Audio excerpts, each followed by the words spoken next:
And hello, and a very great welcome to you all joining me here for the Lifestyle Show. My name is Pam Joseph, and for at least 2 hours or so, please stay tuned with us because we've got a lot to tell you about. It's a edutainment show.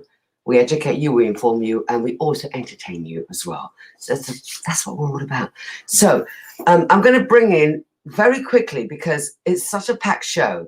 So I have to bring in entertainment correspondent, my man in line there, Dark Persuader, Anthony Jordan. Let's go, Anthony. How you doing, Pam? I'm good. How are you? Good. I'm good. It's been, do you know what? These weeks fly by. It felt like just yesterday I was speaking to you, but hey, maybe I was. People don't realize that we almost don't really talk to each other or see. Well, we certainly don't really see each other like that physically because of the guidance, and they don't realize. But this is how we are because we do hook up a couple of times that we telephone each other, don't we? But we're not like that. We're not like we used to be. It's not. This is the world we live in. This is 2020. You wouldn't have believed it, but that's the way it is. But no, overall, it's been a good week. We've had news that I'm sure you'll be talking about a bit later on. Indeed, and a few changes around the world. But hey. Yes, I think we also step on a couple of things, Anthony. We're getting used to the second lockdown, but it's not good. No. So what we've got lined up, we got our lovely, very, very astute ladies, a psychologist, and she calls herself a drama therapist, also writer. She deals with young people as well. They're going to talk about mental health, and this is so important. We keep hearing it, and in our community, Anthony, it's not so good. Do you know what? It's such a it's a really touching subject at the moment where people don't want to talk about it, but there's a saying I heard a few years ago, and I live by it. It's okay not to be okay. And really, we need to adhere that and see ways to accept the help that's out there. Don't be ashamed to see it. I've seen people in what you would call high-profile positions on social media recently just saying, the lockdown's getting to me. You are not alone. And that's what we need. We need people to know. And I'll put my hand up as well. I've felt it at times where you're just like, it's not the world we're used to. So, yeah, guys, it's going to be a very, very interesting subject coming up. I can't wait to hear. Yeah, for real. And then not just in this land, this little small island that we live in the Caribbean, things are hotting up. And although I know I'm not going to do this, viewers, I am St. Lucian heritage. And I know Anthony is, his father, he's St. Lucian as well as half. We're not doing this on purpose. But because we got the news, because the High Commissioner of Social to England sent us this footage, and we're going to be telling you guys as well that what's happening in the Caribbean, it's raising up as well. The state is going bad. So we're going to show you that just in a moment. But later on, we do have some interesting other news as well. Racism in football. Oh, Anthony, hasn't that gone? Why hasn't it gone? It's sad. It's one of those sad moments that sometimes people have to be very aware of what they are saying and how they're saying it, because you're going to offend. You need to know what you're saying. You need to know what you're saying because at all times. Yeah, indeed. Watch yourself. And it goes for everyone.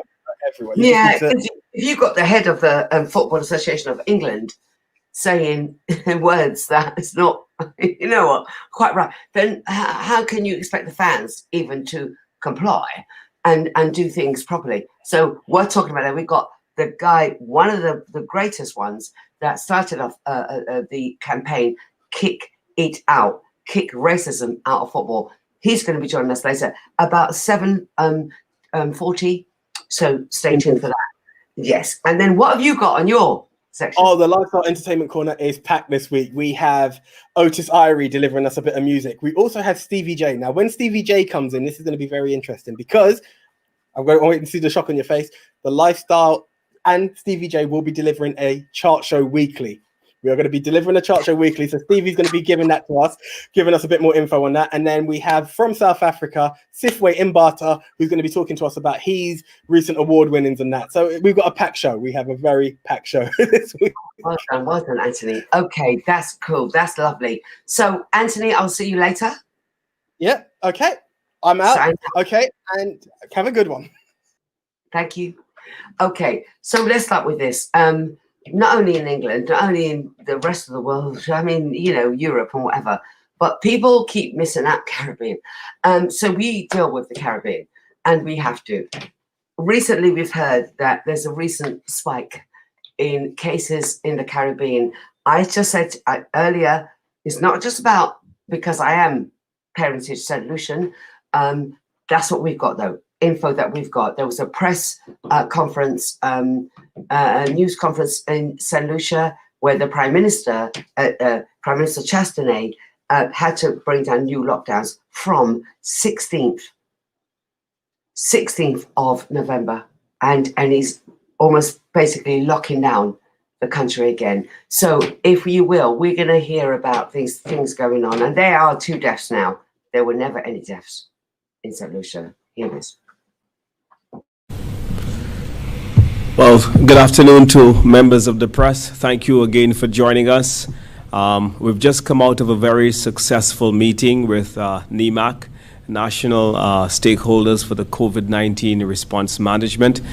The meeting included members of the private sector from the Chamber of Commerce, from the SLHTA, from the Manufacturers Association, from the Small Business Association.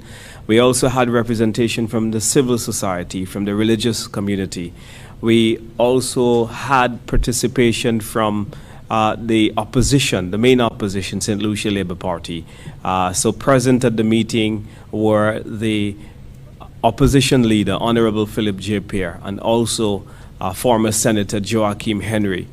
And we had a very, very good meeting. The meeting was really called to review the protocols which we put in place some 2 weeks ago. And as we contemplate on the situation presently, we see that those protocols are not working. Instead of the cases going downwards, we see the increase in the number of cases continue. We are very concerned, obviously, about this development. And so we felt it necessary to bring together various stakeholders so that we can develop a new set of protocols. With me at the head table, I've got the Prime Minister of St. Lucia, Honorable Alan Chastanet. I've got the Chief Medical Officer, Dr. Sharon Belmar George, also the Deputy Police Commissioner in Mr. Milton Daisy. I'll hand over now to the Chief Medical Officer. We'll have some opening remarks from her. Then we'll go to Mr. Milton Daisy, and then the Prime Minister will be reading out the list of recommendations or instructions, if you will, the new regime for COVID-19. We're going to have some new protocols which will come into effect on Monday. That will be announced by the Prime Minister. But for now, we're asking our Chief Medical Officer, Dr. Sharon Belmar George, to address you. As of today, Friday, November 13th, we note a total of 156 cases of COVID-19. We've registered 2 deaths, and we have 1 patient in critical condition at the respiratory hospital. We have a total of 110 active cases. Over the last 14 days, we've noted a total of 56 new cases of COVID-19, and our classification has been upgraded to clusters of cases. We also note through our contact tracing process over the last 2 weeks that the R0, that is the reproductive rate that we note for transmission for COVID-19, has also increased as compared to our first wave. As we manage this second wave, our contact tracing team, they've noted the increases in transmission in our positive cases. What do they note? The level of risk from our positive cases, indicating the lack of compliance to the various protocols and policies that have been put in place to date. So that's given, we know the lack of compliance. It puts us at this stage in a very critical position, where if we don't work to break the chain of transmission with immediate effect, it would lead to our forecasting and our projections over the next 14 days to almost tripling the numbers that we are noting to date. So with that, the recommendations that have been made are done in a very targeted way, looking at where the levels of risk exist to try to curb and reduce and to break transmission at this point. Thank you. While we've always focused on the number of beds we have in the ICU unit as being our limitation, and we know that on average 5% of the persons who become infected, that those persons could end up being critically ill and then requiring to be in an IC unit. We have another problem. The number of people who are either in isolation because we have them as being high risk, and those persons who now have been tested positive. The number of beds that we're going to require, or space we're going to require, is quickly exceeding our amount. And we may be in a position very soon to have persons who have tested positive to remain at their home. This is not something that we would want to rely upon, because we think it's important to the health of our nation, the safety of our nation, that those persons who are tested positive preferably should be in administrated isolation. We attempted 2 weeks ago to put in protocols to reduce the amount of social activities that people were participating in. Sadly, that message does not seem to have sunk in, and we're continuing to see persons have parties at their homes, parties on beaches, and gathering around bars. And certainly the numbers that we would have liked to have seen at things like funerals and weddings, that those also have been abused. So we met today with an attempt to strengthen those protocols. So the first one is that work from home where possible. Again, our intention is to work with the private sector and also the public sector to cause those persons who do not need to go to work and that they can work from home, that they do so. 2, that we're going to, business operating hours will remain at 9 o'clock at night, with the exception of bars, and all bars will be closed from 4 o'clock in the afternoon.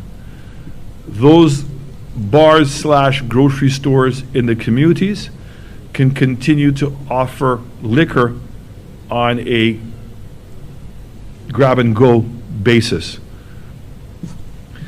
We're going to restrict all gatherings. So in essence, we are asking for there to be a suspension of all social gatherings. We're reducing church services back to 25 people. The funerals afterwards would be limited to 25 people. We're asking for the suspension of all weddings, ceremonies, asking for the suspension of all social activities, including sports. Anything that would cause persons to come together, we're asking that to be suspended. So even in terms of your own home, to stop from inviting your own family members for the next 2 weeks over to your home. These steps are absolutely necessary to ensure the health and safety of our country. We have reached a tipping point. We can change our projection and maintain, for the most part, the economy and the health of our society. But we have to be disciplined. Persons must wear their face mask, must continue to practice social distancing, and all forms of hand sanitization and body hygiene. These are empirical to the success. We don't have a vaccine, so we're not going to succeed. This is the only thing that we can do. Failing which, that we will have to strengthen those protocols even further. So we will review the outcome of these new protocols within the next week. So depending on the report from the CMO and her team, we will then know which way to go. Very serious message there. That the PM there of St. Lucia, Chastenay, Prime Minister Chastenay, it is actually symbolic to many of the Caribbean islands as well. That yes, they opened. You know, trade and tourism must continue, but look what's happening. One of the main things he did say is about the protocol that even the islanders are not paying. You know, that too much mind, if you will, and this is what it is. It kind of shows me what's happening in these shores in England. But if they were only to do that, and we only do that, we can get the limit down. We can get the R rate down as well. But this is what's going on in the Caribbean. We will bring you in later editions as well. We will bring you about other countries as well. And if you have anything to say, please let us know as well. If you want to highlight Jamaica, you want to highlight Trinidad, you want to highlight, you know, St. Kitts and what have you, then send us a message and we'll do that. Yeah, this is a High Commissioner that sent me this footage and told me about this, you know, from England on Friday night. So, you know, do that. You've got all our details there. You can send us information as well. So after saying all of that, it's kind of not great news, but they're doing something positive, if you will. So we're going to go for a short break. And when we come back, this is now our health segment, and it's brand new and it's great. But we're talking about mental health, and this is another thing that we should look into as well. See you shortly.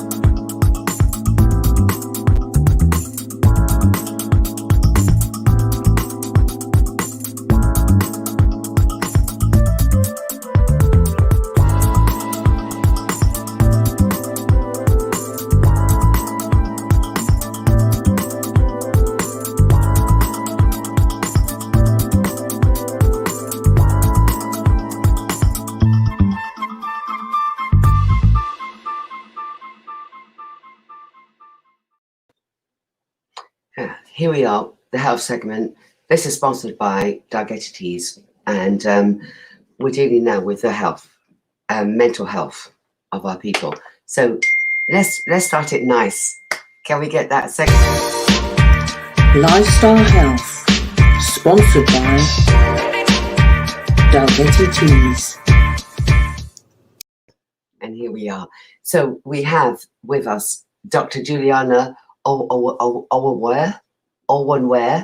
Dr. Juliana, lovely to see your face again. You know, even just your face lifts me up. I don't know what it is, you know, physically attracted to you that way. Psychologist, and Kyra Maynard, drama therapist and writer. Hi, Kyra, how are you? I'm okay, thanks. How are you? We have to keep asking each other, don't we? I'm good. Yeah. And we're Good. all good, aren't we? We have to keep asking each other. I hate it. I hate to have to do, but we must do this. Second lockdown, mental health within our community. Dr. Juliana, can I start with you? You must be dealing with a tremendous amount. Second lockdown, what are the lessons that we've learned through the first one, how we're going to tackle and deal with it? What's good about it now that you know you and your associates are on it? I think one of the important things, Pam, hi Claire as well, is that people have been through this before. And actually, when you speak to people now, I think you're often finding people they just don't feel that, you know, at the beginning felt like I'm not going to be able to get through this again. I don't think I've even got the energy to go through this again. I just don't. I mean, in the beginning, because it was an unknown, people just found a way through it. But there's a lot of things that have gone on since that time, which we touched upon the last time we met. And not least that many people have lost their jobs or, you know, facing lots of economic uncertainty and, you know, just other world events. But the important thing, I mean, if anyone takes anything from our conversation today, the important thing is that there is information out there, there are resources out there, and everybody, this programme, all of us has just a responsibility to make sure we're sort of signposting people in the right way, because at the same time, you like me, we're also faced with a lot of information that might not necessarily be factually correct.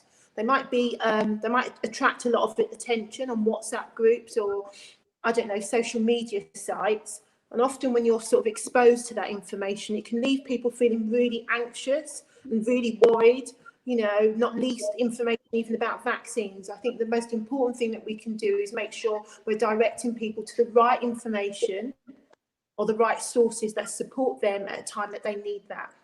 And most people right now do feel a bit anxious. I mean, I must say, you know, it is a, I looked at it two ways, and I'll be honest with you, you guys are on it, you know it, but I looked at it too. I kind of felt that because we must have learned lessons from the first lockdown. So I'm kind of looking at that. Everyone should be on a guideline or on an easier path. But you've just kicked it in with me just now about the loss of jobs and people having to stay back home again because if they worked in the retail outlet, if you will, and they have to be now staying at home because those stores are closed because they're not essential. So they're back home again. And I must admit, I didn't kind of think like that. So, Cairo, you work with a lot of younger folk. Oh my gosh. Many of them are also, even if in college or they're working from home, they're doing online, they're stuck at home. How are you finding that now? Yeah, it's really, I'm getting a really mixed response from the young people. So so I work with primary school, secondary school age up to 18. So most of them are back at school. And that, I guess, for them, they feel it's a positive because they're not completely isolated this time. They are able to go into schools and keep some structure. I found that with the older teenagers, there's a lot of anxiety there, especially more recently. The last couple of weeks, there were the mock exams. And so they had this enormous pressure that they have to do really well for these mock exams because of what happened last summer with the grades and the predictive grades, and sort of some will be going off to uni in September. So they're really stressed that this is going to determine their future. I think in general, the main cause is kind of uncertainty, sort of not really knowing what's going to happen. You know, we've got this lockdown until the beginning of December, not knowing if it's going to be until December. Are they going to be able to see their friends or family over the winter break? Thinking about what the rest of their school is like. You know, a lot of the schools are in year group bubbles, so that means that some of the young people aren't able to see their friends in other years.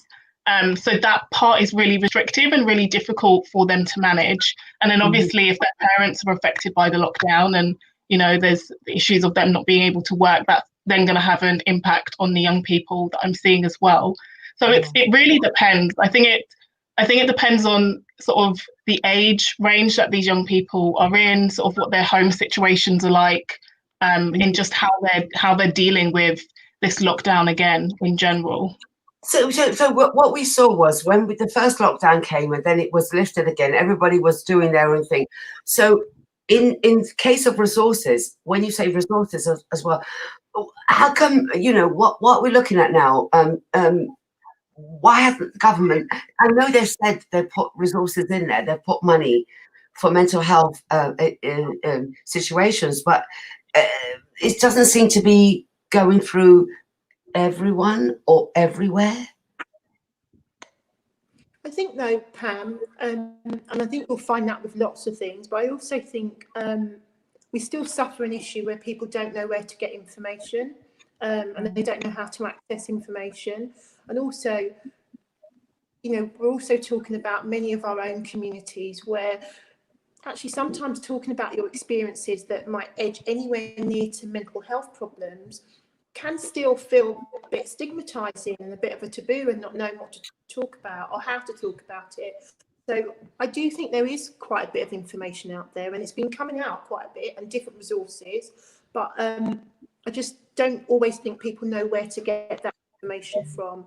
And at the moment it just feels challenging. I think Kyra's right in terms of the different groups, because you could have a young person in a household who's really concerned and anxious about their exams, and you know, I need to get it right now because it's going to determine the rest of my life. I can have a parent who's really worried about, I don't have enough money coming through, or indeed I have a child that's gone off to university and how they're going to be. So there's just lots of different anxieties around, but not always everybody knows where to get the information or the right support.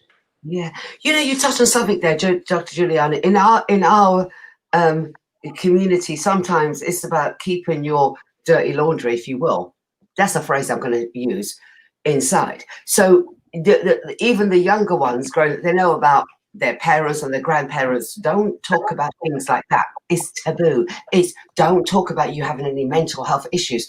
So this is another factor where they are suppressing you know, a condition that they have, because, you know, it's a weakness. You're not meant to do it in our society, in our community. You just don't talk about that.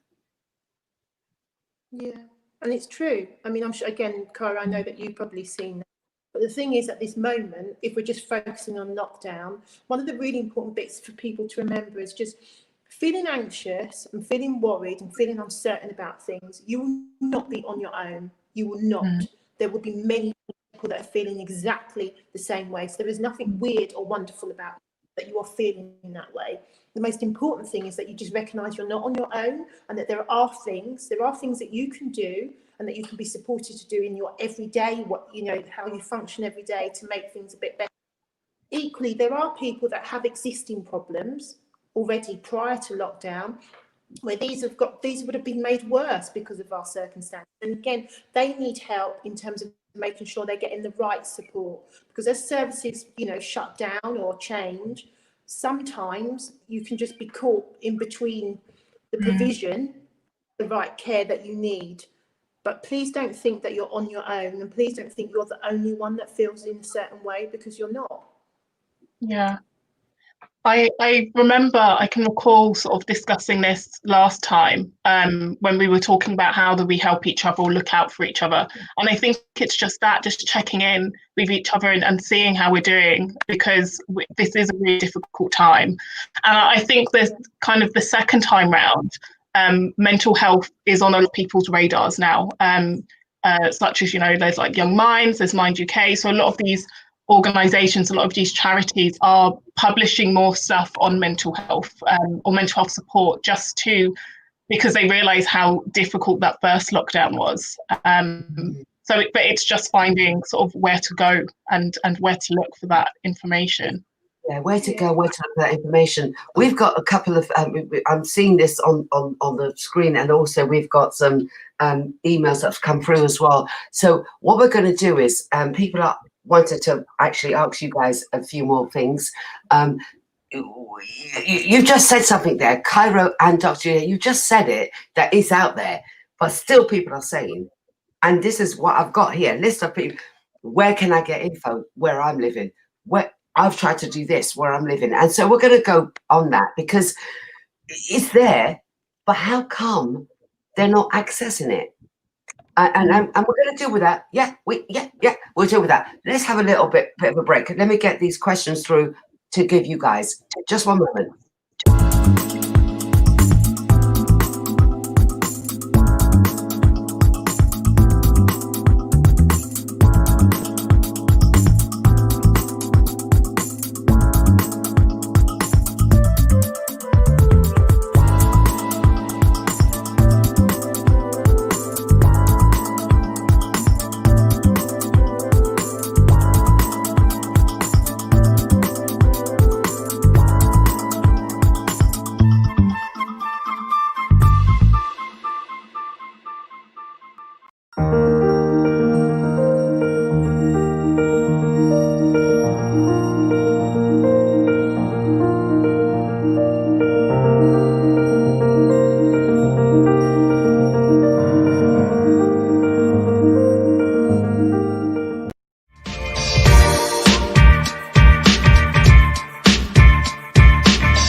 Welcome back. This is the Lifestyle Health, sponsored by Diabetes. I'm talking to Dr. Juliana Owenwer, and also psychologist, and also to Kyra Maynard, who is a drama therapist and writer. And we were talking earlier on about second lockdown, how we do it. Can I just say, Sharon from Essex has I think they say, my son keeps locking himself in his room. He's not sociable within the family. I can't see anywhere or anything. How do I get him to even come out of his room? She hasn't given me the age of her son. How does she even get him out of the room? Can anyone? Yeah, it's really difficult, isn't it? And I'm sure that Sharon, as a mum, will just kind of want her son to be, out right now. I think the first step would maybe trying to speak to him, even if that's through the door or on the phone, just trying to figure out what it is that he needs, because it seems like Sharon may know what he needs as a mum, but actually he might not be able to.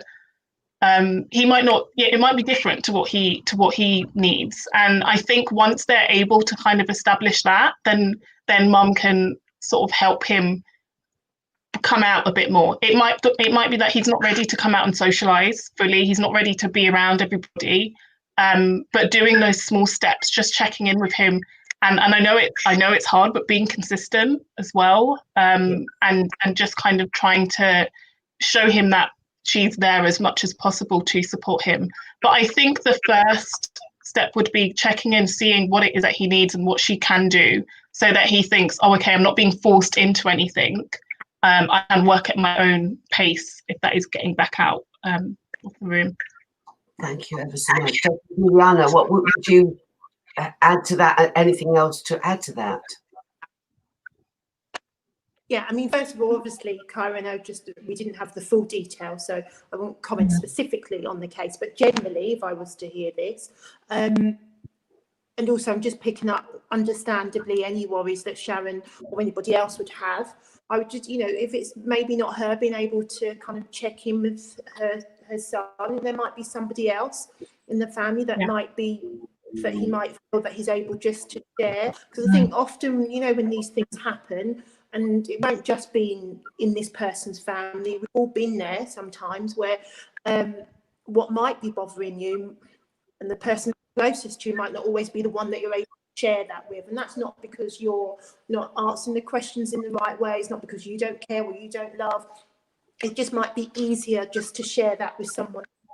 But I think if you obviously we didn't have the full story, but if you are really particularly worried and there's more to this, I mean, I'd always just check in with your GP as well, who just would be a very good source of just a bit of a confidential bit of discussion. Because I know sometimes when this happens as well, we end up talking to so many different people, don't we, in terms of what should we do, and then it just sometimes gets further and further away about what you can do. So yeah, just don't think it's only you that we should be able to speak to him. He might have, I don't know, he might have some siblings, he might have other people that he might be able to share things with. But it sounds like they're trying to do. Yeah, that's a good. That's a good. What you just said. That's very good. Both of you. Sharon, maybe both. Said maybe go to your GP. Maybe talk to your GP on behalf of your. I didn't get his age, so I don't know whether he's under 18 and what have you. But maybe talk to your GP on his behalf to start off. I think this is the advice given. Paul from Wickham says, why is there no resources? And he said, Paul is saying there is no resources for people in my condition where I feel isolated. I do have mental health issues and I can't get the help.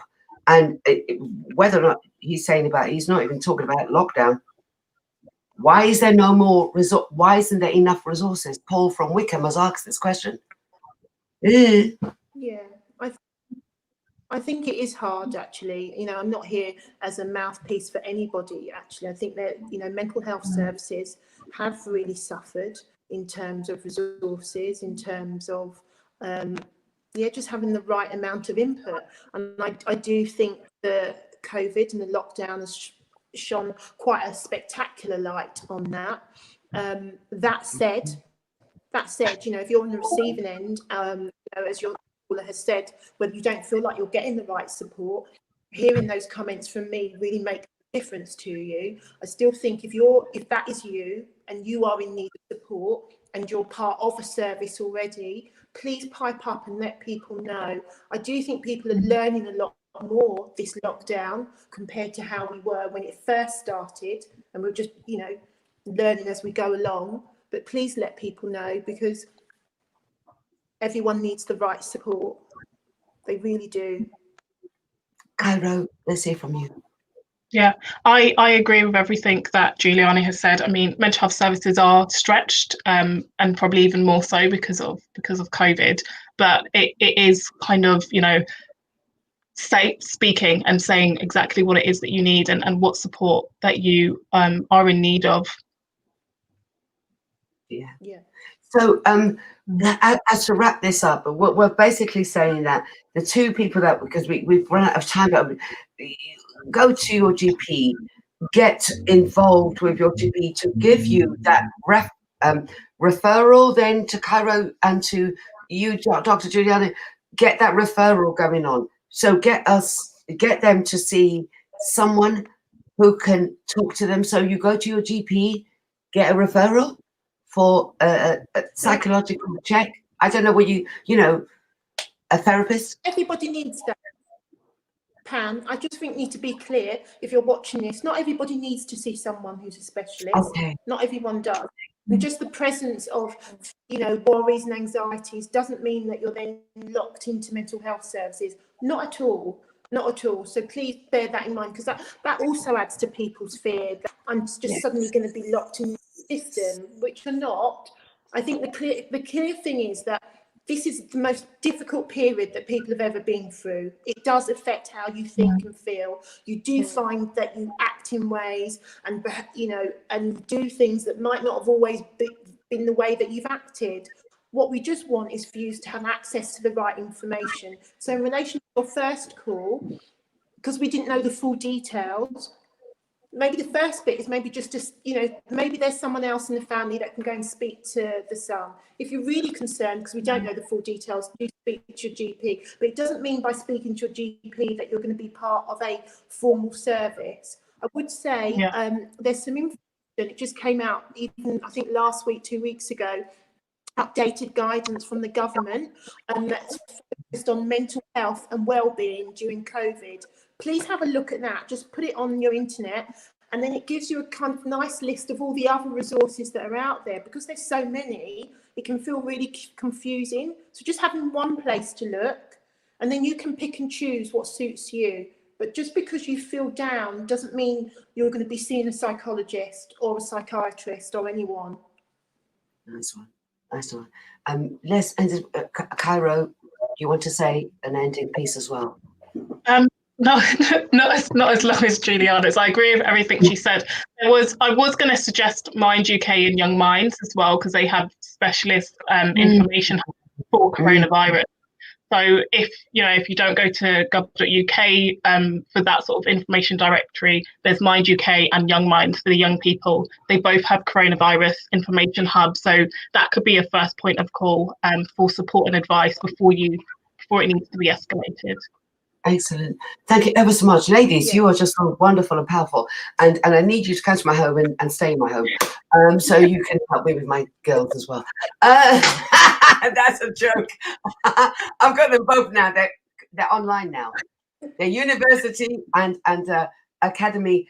The academy one, she's an actress. And they've just said from Monday, she has to go online. An actress, go online. How can you do acting online? But anyway, that's it. And then the other one is in a Brunel, and she's always been online, and she's spoke to me the other day, and she said, "Mum, I'm getting fed up of it."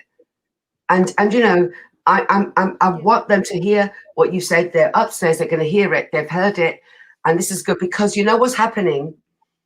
They're restricted. They can't go out, meet the people in, you know, as we do when you go to school or university or college, and then they have to sit there, do this, very restricted, and then also, you know, they're not getting enough. So that she's limited with the work that they're giving her. That she's going to hate me to say all this, but Brunel University, sort yourself out because she is limited. And she's told me the other night, Mum, I don't even know. She spoke to her tutor last week and said, I don't even know if I can continue with this because she's getting, this is what I'm talking about. So they've got things going on. She's nothing to do with mental health, but it's happening like very restricted, isn't it? Yeah. Yeah. Yeah. But you know, Yeah. hopefully next year when we're having a conversation like this, we'll be thinking about really positive things that she's got from university and how she's going to go on and finish her course Never said. and Never fund said. great things for you. Never said. Thank you ever so much, Dr. Juliana and Kyra Maynard. Stay safe. You are very positive, but stay blessed from me. Thank you. You too. Thank you ever so much. Thank Thank you. Can I just say, Mackie McPherson has said, great contact, great advice, ladies. That's from Mackie McPherson. Thank you ever so much. And Sharon from Essex, you heard what the ladies said. Please, please, please.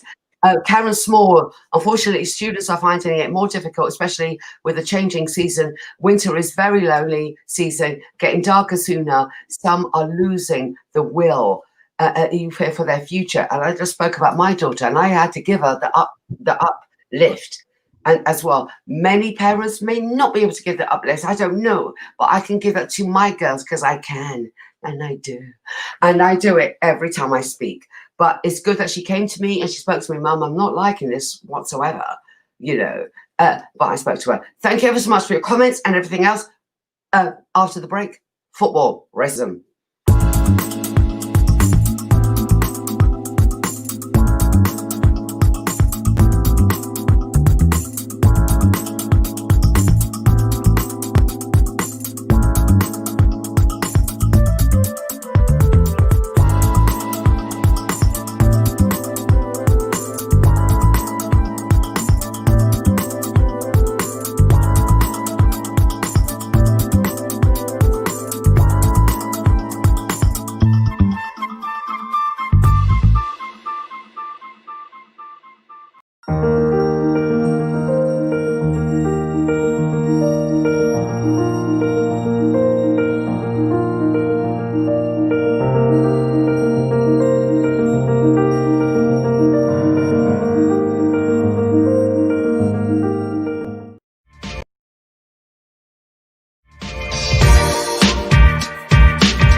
Hello there, welcome back to the Lifestyle Show with me, Pam Joseph. That was brought to you by Doug NDT. So you saw their health segment, and each and every month we're going to have a highlight a particular condition of what's going on really right now.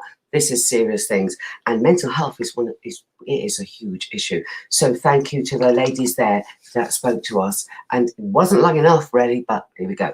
But we're going to move on now. We're talking about football. And we're talking about racism. Yeah. I can't even say the name. I can't even say the N word or, you know, the monkey bit and the banana peels going out on the thing.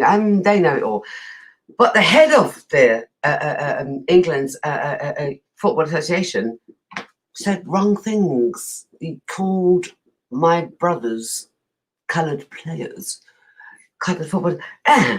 We've got Troy Townsend from the complete, when I say this, kick it out, kick racism out of football on the line. Troy, I salute you, and I know I met you back in the day when I was in Choice of Fame. I don't think you remember me. I was a slip of a girl then. I don't know. But when you first started, when it was first created, we were on it. We were on it. Brilliant. But Troy, how dare he?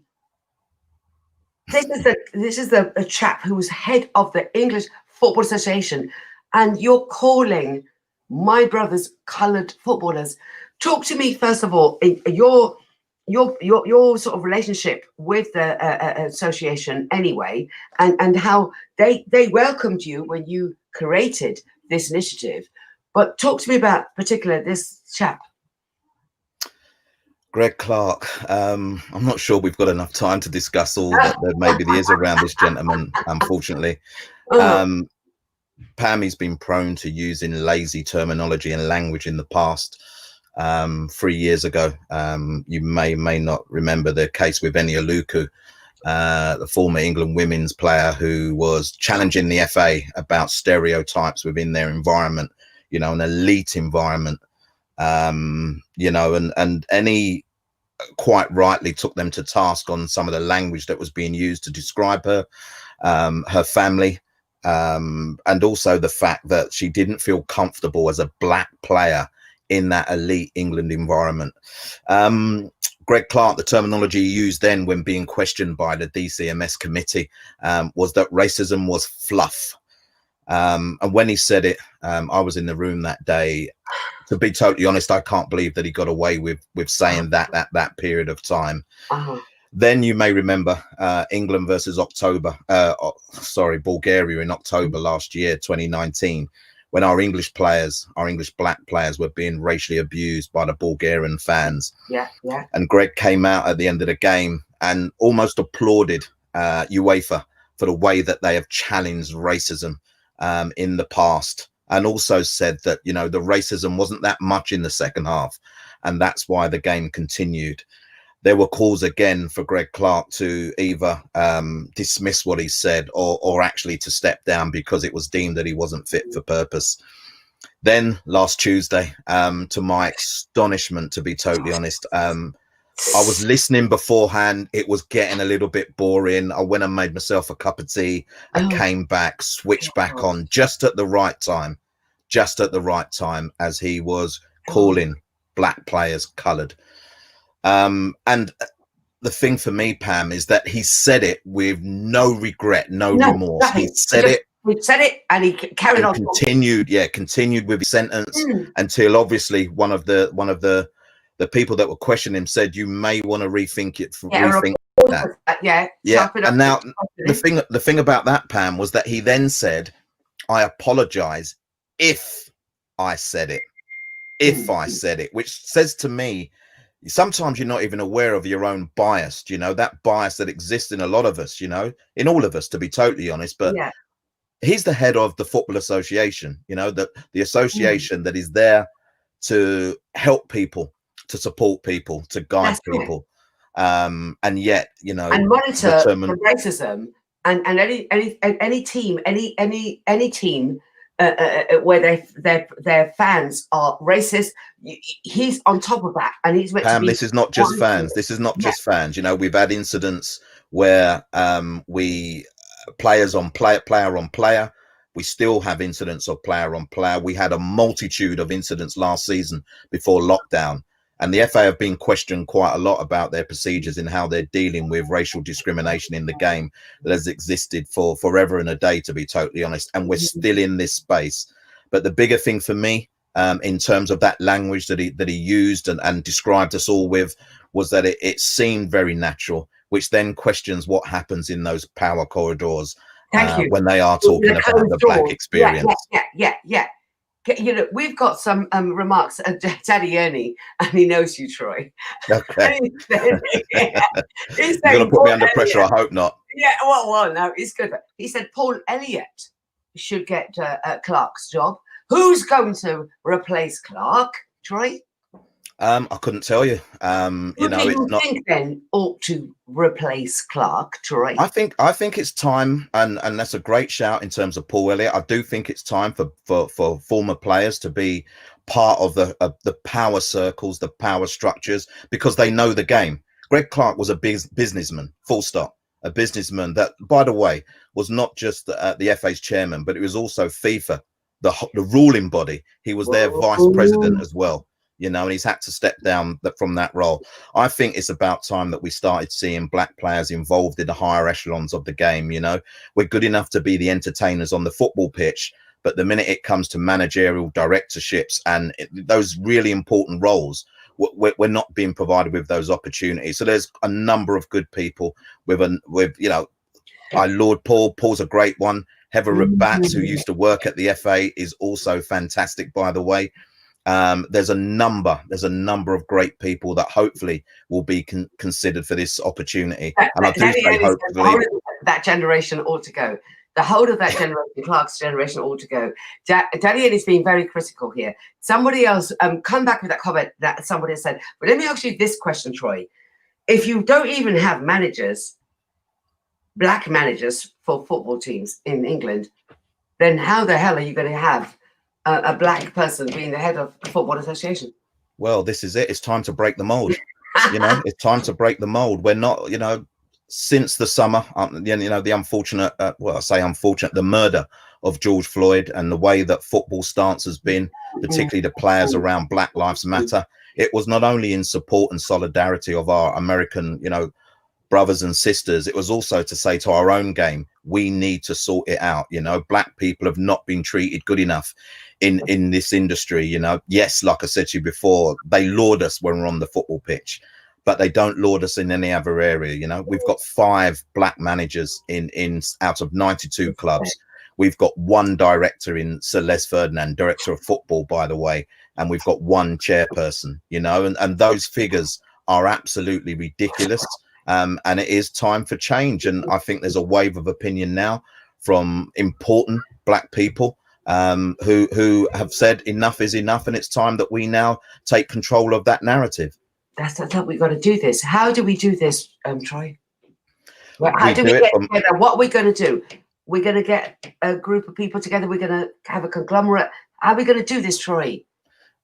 Things are starting. Things are starting already. You know, there is a group of former, current, and up and coming coaches that have formed a group together and are conversing at the moment. I do believe that players are doing the same things. So without actually going into detail, because they're not all in the public domain. Wait, can I get the scoop? Give me more. There's no scoop at the moment, but the conversations are happening, Pam. And I think before, where we just used to let it ride, and you know, we used to think, oh, the game treats us the way that it treats everybody. People have now coming up and understanding and appreciating that we haven't been treated right for far too long. And like I said, are controlling their own narrative now. And I think there's a wave of opinion now that football will change. It's now people want that change to come sooner rather than later. And hopefully we're on the way to doing that. One thing it doesn't do, it doesn't spoil the youngsters wanting to become a footballer, you know, our own people wanted to become there. They want to do it. They go on the pitch. You just said it yourself. You know, it's all great. You got, you know, Sterling, and you got your he even changed the government's thing. So you've got your Marcus Rashford. So you've got, you know, Raheem Sterling. You got those ones, but they're coming in there in their droves. They're coming in there. They are not really looking at the bigger picture. They just want to play ball. They just want to play ball, right? But they're not looking at the big. Should we not then, Troy, when we have our young people wanting to play the football, talk to them a bit more about, don't just look at just doing that on the pitch. Rise up that you want to become the manager, the coach of the team you're playing for. Are we not teaching them that, though? We are indeed, Pam, and I'm one of the people responsible for doing that as well, amongst many great people that are speaking to our players differently than what they were in my time. That's for sure, because in my time, it was just about everything that you were doing on the pitch. But we are empowering our young players now. We are making sure that they realise that there is opportunity right across the board. We are providing them with the power of their own voice, because normally that voice is doused and people don't want to hear them. You know, it's what you do on the football field. But I believe now that we're in a much better place. You've seen the power of the young player now. You know, the Rashfords, the Sterlings, the Troy Deeneys, the Ryan Bertrams, Sorry, let me just read this. Tyrone Mings.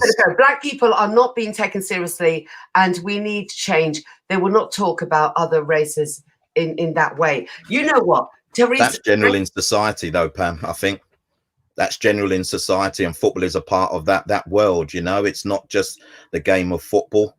It's right across the board. When you look at the heads of businesses, when you look at the top rung in businesses, right through all industries, where are black people represented? You know, we're right in the bottom scale. So football has a massive problem, by the way, but it's a problem that exists right across the board. I would urge anyone to have a look at the power of color. And it shows you all the businesses, all the top ranked businesses, from governments to the banking system to the sporting system, and have a look how we are represented in those circles. It will be an eye opener to many, that's for sure. Yeah. We know there's a lot of money in football, don't we, Troy? And that's why there's a lot of money in banking. There's a lot of money to themselves. Yeah, there's a lot of money in banking. There's a lot of money in the government. And again, you know, there is a lot of money in football, but it's proportionate in terms of the earnings. It's proportionate in terms of, you know, what football brings in and what it spends out. You know, it's within people's right to earn what they earn, you know, and to do what they do is a very, very difficult task. There's millions that want to play football. There's not millions that can. So those that are at the top level of the game, I don't think it's about talking about the money they earn. I think it's talking about how they represent and the way they're inspiring the next generation, not just to be footballers, but to be role models and leaders. And that's what I want us to continue to do, if you want me to be totally honest. Troy, has this with Greg Clark, has it actually pulled up KIO, Kick It Out? Has it pulled it up to just to say that's why we created this initiative, that's what we're talking about? Has it given you a lot more strength now and more power? Well, it's less than a week, Pam. It's less than a week. So I'm going to be looking at that myself, you know. But what I do like is that whereas before Greg Clark's comments would have gone under the radar, they would have been swept under the carpet. You know, he would have got away with it, and people would have been saying, "Phew, you got away with that one, Greg. Let's not make that mistake again." Although he continued to do. I think what we're doing now is raising awareness and letting people understand and appreciate that these comments are no longer acceptable, and we need to speak up and speak out at that time. Sorry, Mackie McPherson says, we as a black race also need to start working and networking more to achieve our end goals and investing in each other. We're talking grouping, we're talking being collective. There's power in numbers. Troy. That's exactly where we're going. And again, when you consider that we're in lockdown at the moment, the power of the numbers is still growing, you know, and the power of the black contributions. And I don't just mean in England either. I mean, we're connecting with America, we're connecting with Africa. You know, this is a force for good now, a power for good. And I think hopefully, you know, change is not too far around the corner. Sorry, Troy, he's really gunning for you. That's why I said the whole me. Okay. Couple of go, Kick It Out is toothless. I mean, listen, it's fine. People that don't know us can have those opinions and can come out and say what they want. You know, at the end of the day, we're a charity organization that punches above our weight, that works above and beyond, you know, the 16 people that cover the whole area of football, from the Premier League all the way down to the grassroots. Anyone can have a judgment without knowing fully behind the scenes. I would say to Danny Ernie, come and work with me for a period of time. Come and work with me and see the work that we do. And then ultimately, I think you will change your mind in your opinion. It's easy to sit there and to type away and to criticize, but we've been in this game for 27 years. And Lord Herman Ousley, who formed this organization, walked through those power corridors as a black man and inspired someone like me to want to work for this organization for change. You know, and I believe that we're at an element now where I can see change. Maybe some can't, but I can see change. But that doesn't mean it's going to happen tomorrow. It doesn't mean it's going to happen next year. But we're not going quietly, that's for sure. And neither is Daddy Ernie. He said, yes, me ready. There you go. There you go. So we can make it happen. Yeah. We can make it happen. So true. This guy would have got away with it before, and this is talking about Greg Clark. He would have got away with it, but you are exactly things that are changing. I told you a story 3 years ago where he got away with it. I told you a story in October. As far as I'm concerned, he was toothless. So we are making change. He's gone. He was gone by the end of the day, you know, and even I was surprised at that. Yes, yeah. And we got Terry saying again, it's not just being aware, it's about having a stand properly in there. This is what Troy just said as well. We need to group, we need to get strength, and we need to empower ourselves with the strength. And Only we can do that. Only In the past, we've allowed people to do that for us because it's easy for them to talk about us and to bring us into those circles and to kind of control our conversation. Yeah. But now we're starting to realize that no longer are we prepared to let them control us. If I tell you I'm talking with the likes of Ian Wright, you know, if I'm talking to the likes of, you know, Anton Ferdinand's got a documentary coming out at the end of the month, November the 30th. Anyone that thinks that football and that black players are not doing enough, you watch those things, you listen to the voices, you follow me if you want to, and hear how I am standing on the front line. And it is a front line with the organization, with other people, to say that enough is enough. I mean, it's far too easy to stand there or to sit there and criticize us for what perceived that we haven't done, without knowing the amount of work that we've gone through and how much change we are making in the game. Yeah. For real. I know that. I remember when it all started, the initiative. I was at Choice Radio. I know it. I remember it. Brilliant. Yes, I went down to Wembley. We also did something in Wembley Stadium. I was a young thing then. Anyway, no, I'll keep talking about this. Sorry. Now, Peter, Danny, Jay says, yes, loving it, loving what you're saying. And he's saying this is good. It is good. We know it is, Troy. Daddy Ernie's having you on. He knows you're good. And he's going to come and talk to you in a minute. And he's going to get involved. And he's got the power and might to do that. Brilliant. That's all we ask. You know, this is not just a football issue. This is not just a football issue. And collectively, right across, you know, music, football, other industries, other sports, we're stronger together. We are more powerful together. And he's speaking, I can see him speaking about Rodney Hines there. Well, ask Daddy Ernie to ask Rodney Hines about me. He said, you know, I write some columns for the Voice. I write some columns for the Voice. So tell him to ask Rodney Hines about me. And Rodney will tell him the lowdown about me properly, you know. So I appreciate that. If he's talking with Rodney, that's brilliant. Rodney is a legend. Rodney Hines is a legend, and he's someone that, you know, we work closely together and I look up to. And we've provided each other with so much opportunity, you know, through the media industry, through football. Like I said to you, collectively, we are so much stronger. And if that voice goes through various different avenues, we are so much stronger and more powerful together. You are a powerful person, Troy, and you talk with such passion. And obviously, you know, you've gone through the ranks. Talk to me a little bit about Troy Townsend. Your father, for instance. Talk to me about your dad, because it was your dad I heard about that. Your dad was instrumental. What did your dad do? Because one of my people that work in our team here says, "Oh, Troy Townsend, he's the son of." No, it might be who my son is. So I'm the father of. Oh my gosh, she meant that then. Oh my God, so obviously I'm the father of a professional footballer, Andros Townsend, who plays for Crystal Palace. But talk to me. Hold on a minute. Hold on, Troy. Come back. Come with me here. Your son is who? So my son is Andros Townsend. Plays for Crystal Palace, formerly of England, formerly of Tottenham. You know, he is a young man who found it hard originally in the game, but actually has done so well for himself. I'm so proud of him and what he's done and what he's achieved and what he continues to achieve whilst playing at the highest level of the game, you know. So I don't know much more of what you want me to say, but I'm a very, very proud father here, you know. One of the ladies that's dealing with this, she's our tech girl, and she's actually thinging me here. She said I just let her down because she told me before. And I forgot. That's fine. You don't look old enough. I'm sorry. Oh no, Pam, I'm old enough. Don't worry about that. I'm old enough with grandchildren and everything. I'm old enough. You ain't. So what about you? You were never in football. What talk about your career?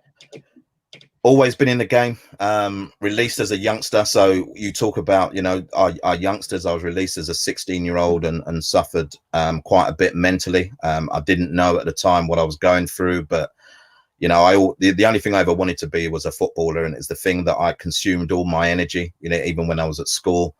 My energy was all about the playground, was all about football. And when it was no more, I struggled, I struggled for good 3-4 years, to be totally honest. I started doing things with the wrong people in the wrong places. And in the end, it was football that got me out of that, because I took my coaching badges really early, and I just wanted to give back to young people who are similar to me, had a talent, had an ability, but maybe had lost their way a little bit. And the game has always been part of who I am. Unfortunately, the theme of racism has always been through there as well. Yes. I've owned a business for 15 years with my business partner, God rest his soul, Stephen Brown, where we wanted to give more back to young people in a sporting environment. And I've been at Kick It Out for 9 years. I mean, there's a lot of the journey that I've cut out there because of time, but all my energy has been around helping people and helping young people to achieve and believe in who they are, so that's why when you said about our young people, it's very, very important for me. Yes, you just talk with so much passion and emotion, and I know Daniel is really, he's just really thinking he knows you're great. He gives it a big up, Andros. He's just said Brilliant. it. Big up, just not his dad, yeah. Big up Andros, but just not his dad, yeah. Yeah. And you're good. You're doing well. I need to have a relationship with you. Not me and you all. I mean, I love that. You're smiling there. I knew where you was going straight away, Pam. So stop it, yeah. With Lifestyle, we need to keep it on top of everything now. We need to see what's going to happen after Greg Clark. We need to have you coming back and talking to us about what's happening here and what's happening there, and how is now KIO going to strengthen itself with this remarkable thing that this man, head of Football Association England, has done this, which means it stems down. Yeah. So we want you, Troy, please, to keep with us and talk to us on a regular. We'll do. Because you asked nicely, we'll do. And because Danny Ernie's going to come and see the work. Yeah, he's going to talk you out, right? Yeah, exactly. and you said it yourself with Rodney Hines. And Rodney Hines, voice at the newspaper, head of the sports editorial thing there. We know this. Thank you ever so much, Troy. Absolutely. I'm sure I met you years ago, but it's lovely to see you, and you're not old. I was expecting to see. That's why I thought it was a granddad. So lovely to meet you. You're going to stay with us, and we're going to have a good relationship. Thank you ever so much, Troy Townsend. Fantastic. Thanks for having me. Thank you, Troy. Take care. Bless you. Bye-bye. That's good. We're going to go for a break.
I love that, Tamaray event designers. Look at that. You know what? As much as we have limited with weddings and gatherings, if you will, life must go on. And so next year, 2021, I can imagine how many weddings they're going to be next year. It's going to be flooded. Tamara Event Designers, they're one of the best people. They organise everything. They get it all done. And look how beautiful you saw it there. Tamara Event Designers. Yes, keep that in your mind. Now, I've got Mr. Anthony Jordan that I'm going to... I had a little whisper to my name, but it's good. It's cool. It's cool. Love the interviews. It's been a fantastic show. And Troy, keep up the good work. Honestly, that was... Troy is amazing, isn't he? Yeah. And the ladies... Everyone was, though. I can't say that and discount the ladies. Dr. Juliana and Cairo were amazing too. It's been fab. Absolutely. Yeah, it's been a big one. Can I give you the pen then? Take the pen. Accepted. I normally use a keyboard, but I'll take the pen. Thank you very much, Pam. All right, okay, have a good one. See you in a bit. Okay, cheers. Okay, ladies and gentlemen, welcome to the Entertainment Corner with me, Anthony Jordan. Okay, at the top of the show, I did tell everyone that this was going to come on. So now's a chance for me to introduce a face that you need to get familiar with because we will be seeing this weekly. The one, the only, Mr. Stevie J. How you doing, Stevie?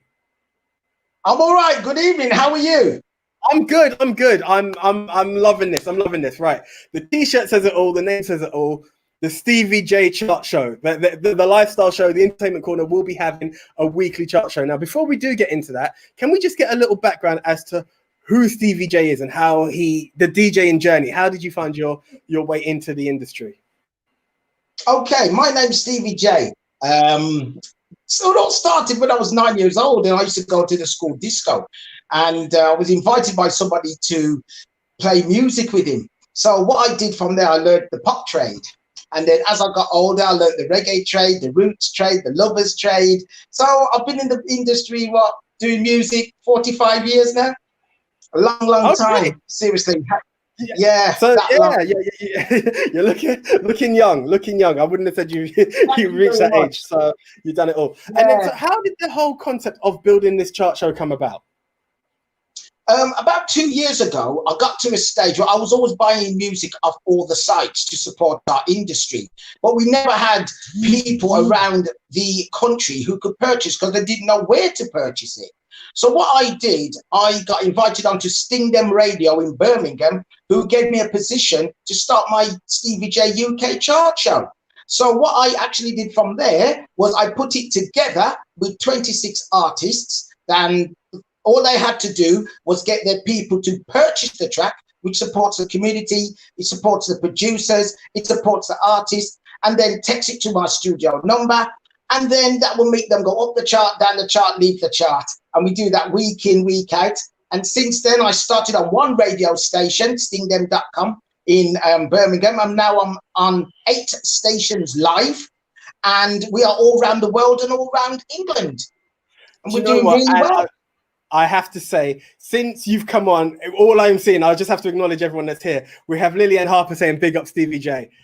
Empress Lee, blessed to you all. They're just coming through. Everyone, the vibe is there. So this chart show is definitely well received. So everyone here, they're loving the chart shows. Thank you, Michelle. To Mackie, always enough respect to you as well. So it's great stuff. So how has it built in the fashion to be able to get onto those other radio stations? How have the radio station owners embraced this feeling of having this chart show be part of their station? They've really embraced it. You know, when you're looking at Skyline Radio in Wolverhampton, Diplomatic Radio in Northampton, you know, that's to name a few. I can't go through all of them because I say I'm on 8. I actually contacted them and I sold them this. And I said to them, this is going to be huge. We've actually got the first black radio station that's doing lovers rock, that's doing R&B, gospel, it's doing soul, it's actually doing instrumentals, but it's all our people. And one of the biggest thing is we could actually purchase and tell them where to get it from. So back in the day where we lost that actual feeling of running to a record shop, we can go online and start buying our tracks. Absolutely fantastic. Wicked. That That is what it's all about, and it's needed. And honestly, the way the comments are coming in, I would just love. We're having them on screen, but we have acknowledged everyone. Like, honestly, thank you all for the comments. Keep them coming. This is what we love to see, and it just proves what it's all about. So once again, Stevie, just talking about I've had a listen to the show myself. Absolutely loved it. For anyone who does want to hear it live, it is every Tuesday. Would you like to give out where they can hear the results first time round for the top 20? Yeah, well, what tends to happen on a Tuesday between 11 a.m. To 1 p.m. we do the chart show. You'll catch me on Stevie J Man on Facebook, and you just press the link and they'll be able to link you to many of the stations that's around the UK and also around the world. And then we start to give you the flavor. That's 3 people that enter every week, 3 people that leave every week. Now, that is an absolutely fantastic thing because the artists are dedicated to selling their track and getting them purchased. But one of the great things that I'm loving about the chart show is that for the first time, we can hear everybody's collection outside of London, which is what we needed. So you don't have to keep listening to the same tracks all the time. We can build it for you with this chart show. Absolutely fantastic thing we're doing here. Honestly, was with the family earlier on today, and I was playing it back to them, and they were just like, I've not heard this song, I've not heard this, but I love the sound of it. It's nice to hear new music. So, no, well done putting that together, and thank you for reaching out to us, and let's put in this and building it to making something absolutely fantastic. So, at the moment, as we said, it's in development, but for anyone interested, would you like to let us know what this current week's top 10 is? Yes, definitely. Okay. Here we go. The Stevie J Chart Show. In at number 10, you've got Summer Love by the artist called Danny Mayers. At number 9 this week, it's Someday We'll All Be Free by Damel. Number 8, My Only Lover. That's My Boys Beat featuring Major Popular and featuring Papa Crook. At number 7 this week, it's Footsteps, a wicked instrumental by an artist called Ivan Christie. And then we've got number 6. It goes Mommy I Love You, Webblocks featuring Otis Irie. Wow, absolutely superb track. At number 5 this week, Love You for Life, a sweet little lover's rock by an artist called Mr. Diamond. Moving up to number 4 this week, Angel in the Night. That's David Hall. Watch out for that track. It's bubbly and it's nice. At number 3, she goes by the name of Panchita Latouche. I remember her from over 20 years ago when she had a track. She's at number 3 this week with No 3 O'Clocker. Moving up to number 2, wow, watch it. It's called Catch a Vibe. It's by this artist called Brian St. Rose. I'll tell you something. Awesome track. But this current week's number 1, they go by the name of Nubian Queens. They're in at number 1 on the Stevie J Chart Show with My One Destiny. I'll tell you something. You've got to start locking in. And all you need to do, if you like a track in the top 10 this week, purchase it off any of the downloading sites and then text the artist's name to 07463112038, and that will make them go up the chart, go down the chart, or even leaving the Stevie J Chart Show. Watch out for this chart show. It is worldwide, and we're going to take this to another level. Just want to say big shouts out for the future. There's something that's happening. I've got to let you know about it, Tony. Next year, we're going to have the Stevie J Chart Show Festival. Yes, we are going to be like a mini Glastonbury. Watch out for that. The first festival for our artists, for our UK artists, and that will be coming around England. We're in talks and doing things proudly with Nana Jeans Productions on that. So bless them and big them up.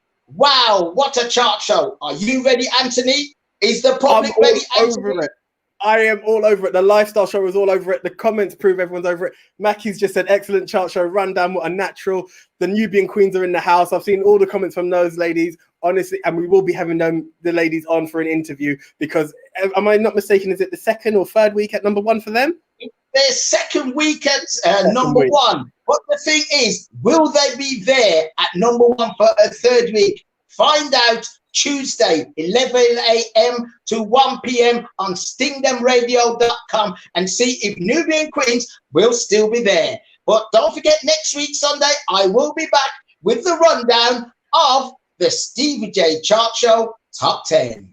Wicked. Indeed. Love it. Stevie, so just once again, any contact details you want to put out there for anyone on how they can catch the Stevie J Chart Show? Definitely. All you need to do definitely is look on my Facebook page, Stevie J Man on Facebook. If you go onto Instagram, it's Stevie J Man again. And also, if you ask the artists gets it every single week, the chart show, it goes to them. And that's what we need to grow this industry. And with you, the public, who is purchasing and voting, where will we be this time next year? Can't wait. We're looking up, up, up. And my famous phrase from the chart show, wow, wow, wow. Love it, Stevie. Love everything about it. Absolutely amazing. So it's been a pleasure having you on. We will catch you next week. It's a great thing. Okay, Stevie, thank you very much. Love the t-shirt, by the way. And yeah, we'll have you there next week.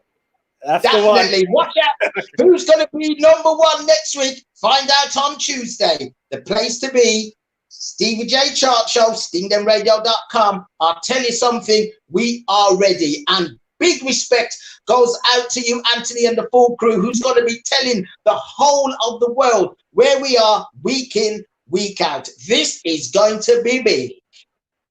Oh, huge. Absolutely huge. Okay, ladies and gentlemen, that was Stevie J. Absolute wonder and a pleasure having you. And I'm looking forward to this chart show next week. Okay, right. We're just going to go after a short break and then we'll interview our next guest.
Hi, ladies and gentlemen. Welcome to the Entertainment Corner once again with myself, Anthony Jordan. Okay, we've had a bit of music. What we're going to do now is mix it up a bit. And I did mention this gentleman at the top of the show. A wonderful talent. I had a conversation with him earlier on in the week, and I'm very honored to be able to introduce him right now. The one, the only, Mr. Sifway Mbata. Hi, Sifway. How are you doing, sir? Hey, my brother. How are you? Very good. I'm very good. How are you? I'm doing well. Thanks. Thanks Brilliant. for having me on your show. No, it's an absolute pleasure. So, honestly, I mean, what I want to start off with is, how did you find your passion to enter into the world of film? So basically, I grew up acting. I'm a filmmaker from South Africa. I was born in Soweto, Johannesburg, and then I entered the industry, at a young age. I started doing TV commercials, and then I got my big international breakthrough when I was featured in the London 2012 Olympics short film, which helped London to win the 2012 Olympic Games. So I came to the UK 2006, and then I came as well in 2012. And then in 2006, I met the previous mayor, Mr. Ken Livingstone. And then 2012, I met the current mayor, Mr. Boris Johnson. I also met Lord Coe. I met a lot of influential people. And then when I came back from the UK, that's when I knew that I wanted to do this. I wanted to study film and television. Fantastic. Now, you mentioned an advert, and I can't go out without this, being a big Arsenal fan that I am. You are actually involved in a football trailer with the likes of Thierry Henry, Lionel Messi. What was it like meeting such huge? I had to mention Henry. I mean, there are other stars in there, but what was it like meeting these great football legends in the game? It was great. Actually, there was an advert for Pepsi. So since I grew up acting, by the grace of God, I was selected to go to an audition for Pepsi Soccer. And then I was selected, and the footballers that were there, it was Lionel Messi, Didier Drogba, Henry, Andrea Shervin, he used to play for Arsenal, and Akon, the musician. So it's an advert shot in South Africa in 2009. So, but it was, I couldn't believe it. I mean, imagine tapping, a football with Drogba, with Messi, and but it was a great feeling. It was, actually, I have a soccer ball that they signed. So I've kept it safe, yeah. I have a soccer ball to keep safe. Yeah, actually, there's Thierry Henry's signature there. He wrote number 14 there. So I've kept it safe. Oh, most definitely. The jealousy within me right now is very much being contained. I love all of that. So now, from going into acting, you've gone into the world of filmmaking. How did you find that transition for yourself? Yeah, since I grew up acting, when I finished high school in South Africa, I went to study film and television at AFDA, which is a film school here in Johannesburg, South Africa. So I graduated in 2014. And then 2016, that's when I started my film and television production company called Favor Media. And since then, since 2016, I've written, directed, and produced over 10 feature films. And about 10 of those feature films were self-funded. So yeah, most of the time now I'm actually behind the scenes. I'm actually behind the camera, behind the scenes, and not in front of the camera. So I'm the one supporting the film. You're well done to you. I just want to put out a big shout out to Julian here, who said that's my Pacific bar man doing big things. And honestly, from what I've heard and seen so far, that is most definitely the case. So being someone who was an actor and now being behind the scenes, the script writing, the production side of it all, do you ever get that urge to want to be back in front of the screen? Do you ever get tempted to write yourself into a scene at all? Actually, I do that. I do give myself, small scenes. You find that maybe 2 scenes in one movie, 1 scene. But most of the time, I am behind the scenes. But yeah, it's a great feeling. I love behind the scenes. I actually love writing. And most of the stories that I write, stories that people can relate to, and most of the stories that I do, most of them, they are in Vernac, in our local languages in South Africa, Zulu, but we do have English, in the movies. So, but yeah, I'm enjoying behind the scenes, but of course, whenever there's an opportunity for me to be in front of the camera, I do grab it with both hands. And we just have to do a shout out Lucky as well, saying well done, my brother, because it is actually great works that you're doing. And I have seen some of your shorts on the YouTube channel, which I encourage everyone to check out. Very funny, keeping up the good work. Yeah. The work being recognized by the greater, by the greater public and by the boards, the industry itself. You've actually are on the receipt of a few awards as well. Tell us more about those. Yeah. Actually, I just came back from Kenya. I was in Nairobi, Kenya. So 2 of my comedy feature films, The Payout and Machansa, were selected to screen at the 2020 Lake International Pan-African Film Festival, which was taking place in Nairobi, Kenya. And then my comedy feature film, The Payout, won the best feature film. And then Machansa, the main actor in Machansa, Zwandile Ngwenya, he won the Best Actor award. So, and these 2 feature films were self-funded. So, which is amazing, for a movie that was self-funded to be recognized internationally and to win an award. So I just came back there. The festival started on the 3rd of November. And finished on the 7th. The gala dinner was on the 7th, and then I came back to South Africa after the festival. But overall, it was a great experience, and my movies as well have screened at other film festivals, such as the festivals taking place in South Africa and Actually, Machanza won Best Feature Film at the 2019 Kasi Vibe Film Festival, which was taking place in Johannesburg. And what's amazing is that a lot of the feature films that I've done, they've actually been licensed by a broadcaster, a local broadcaster in South Africa, which plays the channel. The channel is in South Africa, but the channel is also international as well. It plays in various African countries, but a lot of the feature films are playing on TV. Actually, people do watch them on TV in South Africa. No, big stuff. And again, they not only are watching them, they appreciate them, and that's what's led to the awards. So what we're going to do right now, Sifwe, we're actually going to show the trailers to the two films that you mentioned to show people a small taster of what led to these victories for you. So let's kick off with Machanza and have a feel of that. Thank you so much. Thank you so much.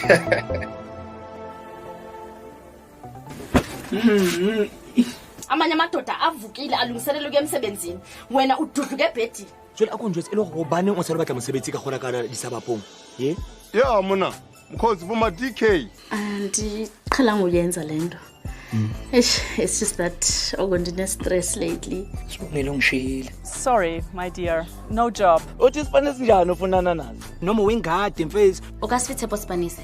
What if he's a criminal now and then utlotlatlo rutweta nya ku honeymoon so ngizokushiya la nomamdayina honeymoon ena yabakatani bonkani le motho hayi bayitsa touch me baby I love you lo mususalele mina sekufanele ukuthi owami ngikutshelile ngithi awuna imvumo yokuyithathela ukudla la endlini ufuna ngifele ngadini ke mina where's next abatlo gore tsapatlo go bereka yana nki dirile ka gore ke batla go impressa bongane angithi zolo la wena uthe asiphuze wathi futhi kumina ungidinge ekamereni Yesu madam uzongibulala nomnomzane kunjani nje usuzokwenza konke engifuna ukuthi ukwenza lalela yamkhosi organize ingane wena vele shaya house party mfowethu yazi la kwami akuze nje mantombazane umuntu oqala ukuthi ahlale kulo sofa kwameletha no ke batla owner ndlu eThepo re owner ndlu eOsi no Tepo owns this house hle Tepo ke garden ya rona omamba semakitchen bamnandezwe. I love that. I love that. It looks like a very interesting story. And what's also great, and I love this all the time about international movies, is the fact that the subtitles are there. So I always say to people, don't let it dissuade you. There is a way to enjoy these films, and that is great. Before we do go on a bit more, let's have a look at the payout as well. No problem. The company yavalwa, so retrench. What? Qoshiwe. Ubuye unuka phuhla utshwana. Kuselikhasi neliviki men's. Sengimzala mina for ukufuna lo munye umsebenzi. Mangathola omunye umsebenzi. Ungaqala nebhizinisi. Ngaqala lihlobo lolunjani? Ngenta ibhizinisi lokuthi washeta imoto. Khawashi. Imali sengimzala mina for ukuthi ngidokashana imoto debafana amafrupa. Ngicela ungiboleke icingo lakho. Ngicela ungiboleke ifoni yakho kancane. Business letting Steve nongishayelo lo muhle. Uthi belombi basifuna kusasa emsebenzini. Ngiyacela iyaphela. I-retirement fund yakho sezophuma manje. Uzothola 500,000. 500,000. 500,000. Ngive kahle phela kude umoya la. Sithola umuntu loso lo maintainer le business. Ibile ke laba mmereko o lemphileng ona. Ke a le tshepisa nka se le phoqa. Mr. Menzi. Ushinja ungakagesi. Guess who's home?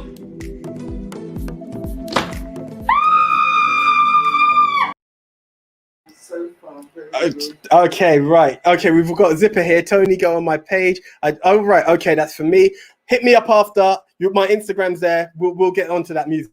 But right now, I just want to pay so much attention to Sifwe. Here we go. Okay, Sifwe. So one thing I do want to know is, where do you get the inspiration to write your material from? I grew up in Soweto, and most of the things that I write about are things that I grew up seeing, things that I grew up hearing about.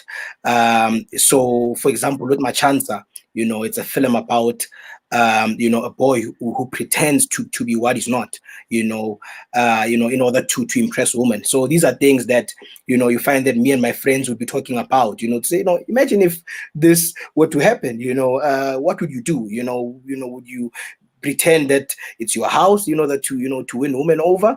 And also these are things that happen. Actually, a lot of people, they lie, you pretend to be something you are not, in order to impress people. If you also look at the payout, it was this gentleman, he receives his retirement fund of 500,000 rands, and then he ends up falling for those women who ends up stealing his money. So these are things that happen, in not just in South Africa, but in the world. So these are stories that I grew up hearing, stories that, we always talk about. There's a saying in script writing that you must write what you know. So most of the stuff that I'm writing are stuff that I know, I love that. And one more thing that I want to ask. When we did prior to the interview, you did mention that all of your films are actually self-funded. You raise that and generate that. For all of those younger viewers out there or aspiring filmmakers and actors, tell us about that journey and how you've made it happen. Yeah, actually, when I started in 2016, let me just tell you how I started. When I started my production company, I didn't have any funding.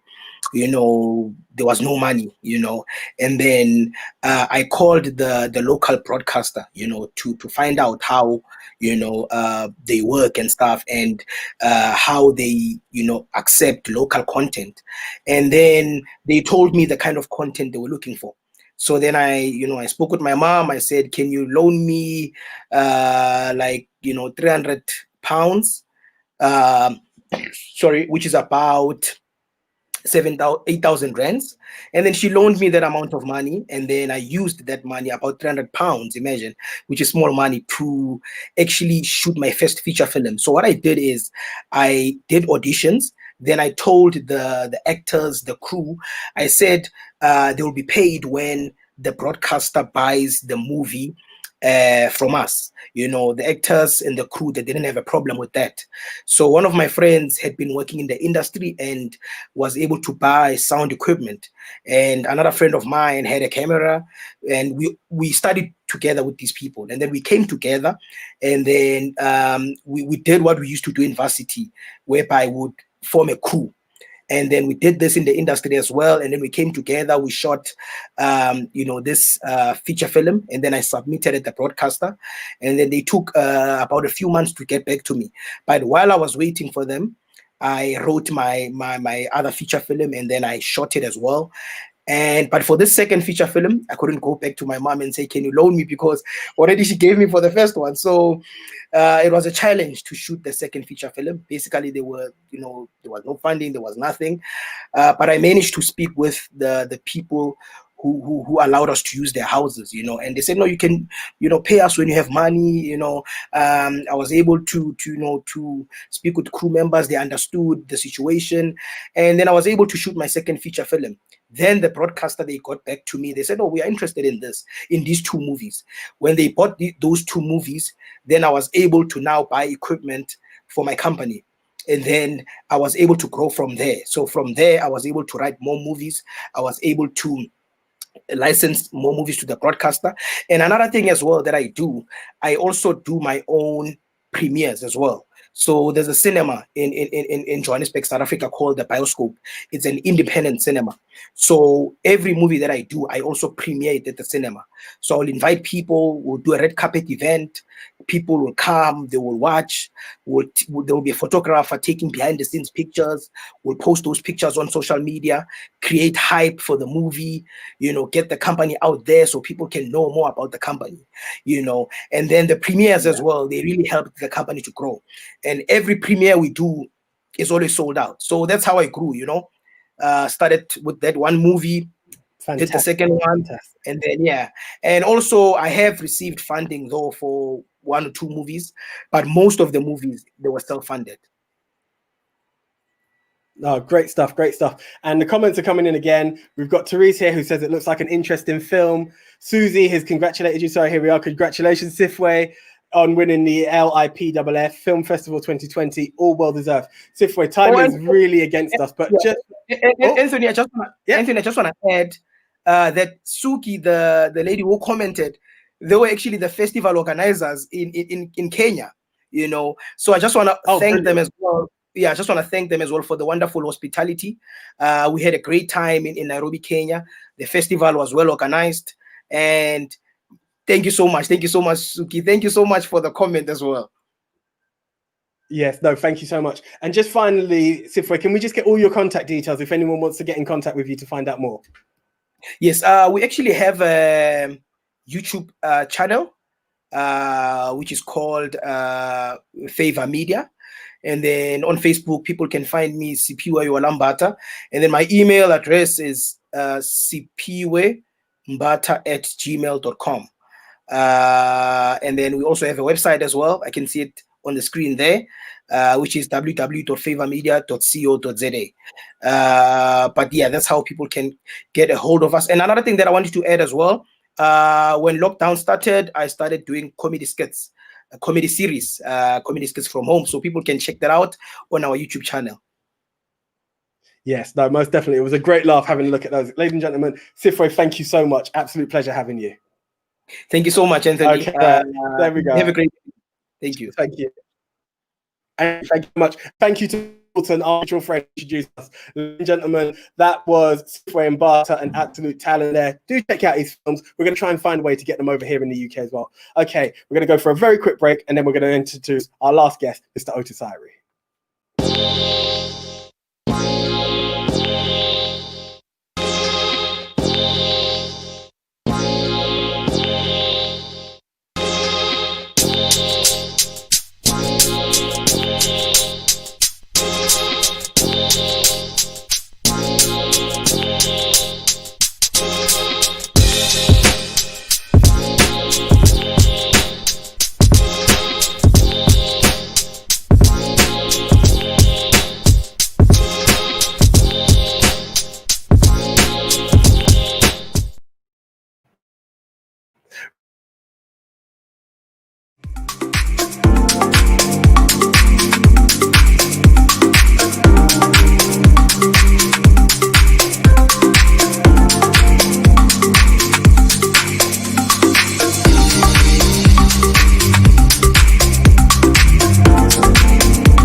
Right, before I do introduce the next guest, I just have to put a shout out to my brother Nathan, who done a bit of the film into the intro that you saw there for the music corner. Thank you very much, bro. Appreciate it. Right, okay, here we go.